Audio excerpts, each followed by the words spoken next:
Hey y'all, I'm so excited to share with you some freaking awesome bachelorette party hacks that I have for you guys. So obviously this can be like kind of a hard thing to plan, especially because I feel like most like people who just get put in charge, which is usually the maid of honor or matron of honor, are like, I don't really know how to plan a party. Slash, sometimes it's like a sibling and you like don't really know what the bride wants to do, or you're not in their like friend group that goes out every weekend with them, etc., etc. So it can be super hard, and like, where do you even start, right? So I have 5 super easy tips to get you like mentally ready, slash just some like base knowledge of what you should do on your bachelorette party. And I'm all about parties, so also I'm just planning mine right now too. Well, I'm not planning it, but my friends are planning it for me. And I get input because they're awesome. So first things first, pick somebody in the group that's a planner. The bride could delegate this, or you guys could all get together and have a meeting about it. Honestly, the more communication, the better. So pick someone who's the planner. This doesn't have to be the maid of honor or matron of honor, especially if it's just not their element to throw a party. Some people are naturally better at throwing parties than others, and I feel like this situation shouldn't be any different than one of those. So pick a planner and have them just be in charge of the whole, like gathering the money, picking the place to go, calling and organizing all like the vendors that you use, and like buying the decorations. Kind of all that stuff is on their plate. Of course, they should delegate and they have access to do all of that, but it's out of the bride's hands unless she wants to be in charge of it.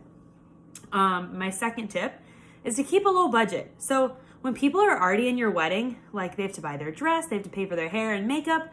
Sometimes you have to buy shoes. There's just so much that goes into a wedding. And remember, they're doing this for you. Like you picked them to be in your bridal party. And so of course they have to pay for these things because they love you and they want to be there for you that day.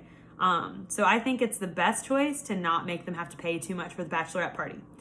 What I've been hearing as I've like polled a lot of friend groups that I know, and I've asked some people on social media, the normal budget for a bridal party per person is between $100 and $200. That might seem like a lot, but again, it depends on what kind of bridal party or bridal bachelorette party you do. So if you go somewhere really far away, or if you just have it in your hometown, it makes a difference, of course, in price. Okay, so my third tip is pick your location early and book that date out with an Airbnb or hotel immediately, because the rates will be lower and then you'll be sure to get one.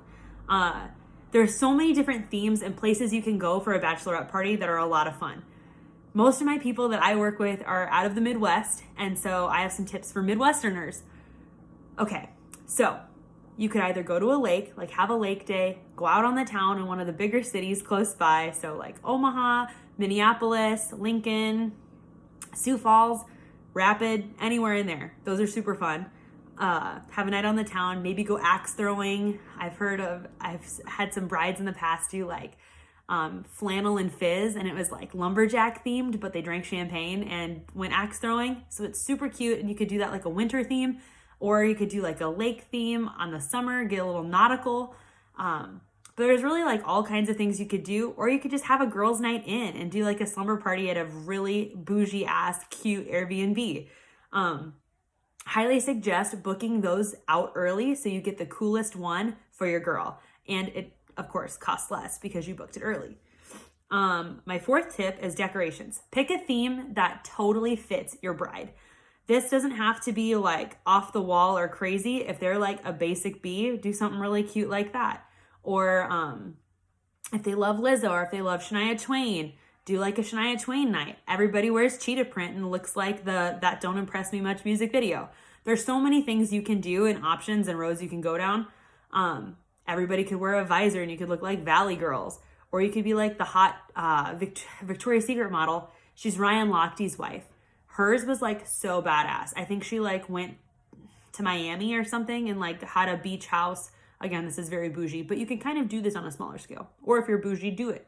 But she like booked this amazing beach house. Everyone had matching swimsuits. It was super cute. They drank champagne, rode on boats, all had matching sunglasses and fanny packs. Adorable. That's your vibe? Do it then. But I highly suggest starting to buy the decorations earlier on. And of course, have that planner who's in charge delegate who buys what, if they want to do that, or if they just collect all the money to pay for it.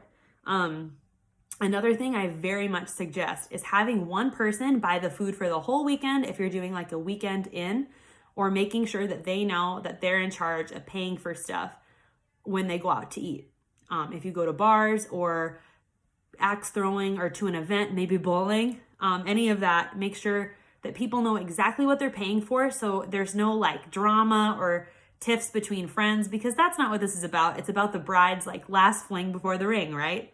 So make sure to do that. For our personal experience, my maid of honor is gonna like go to Costco and she's gonna get everything and then like charge each person the same amount. So she'll like get the booze, she'll get whatever we're gonna eat that weekend, some dessert, whatever. And then all the decorations might be delegated to someone else who's gonna decide like what our theme is for the weekend, all the above. And then fifth, of course, make sure to keep the bride in the loop if she wants to be. Ask her opinion. If she really doesn't like going swimming or like being out on the water, if she's self-conscious about her body, maybe do a lake day or a swimming pool. Maybe do like something fun indoors or something her speed. If she likes to go golfing, take everyone mini golfing or something. That'd be fun. Legit, just make sure that it's like something the whole group likes and also the bride. But most importantly, the bride, because it's about her. So I hope that helped. Let me know if you guys need any future planning tips for parties. I love parties. I'm all about the party, like you guys know. And I love throwing parties for people. So I'm so excited for someday when I get to throw a bachelorette party for one of my friends. But I'm just even excited about my own because I can't wait for everyone to be together. So let me know if you have any questions. I hope that helped.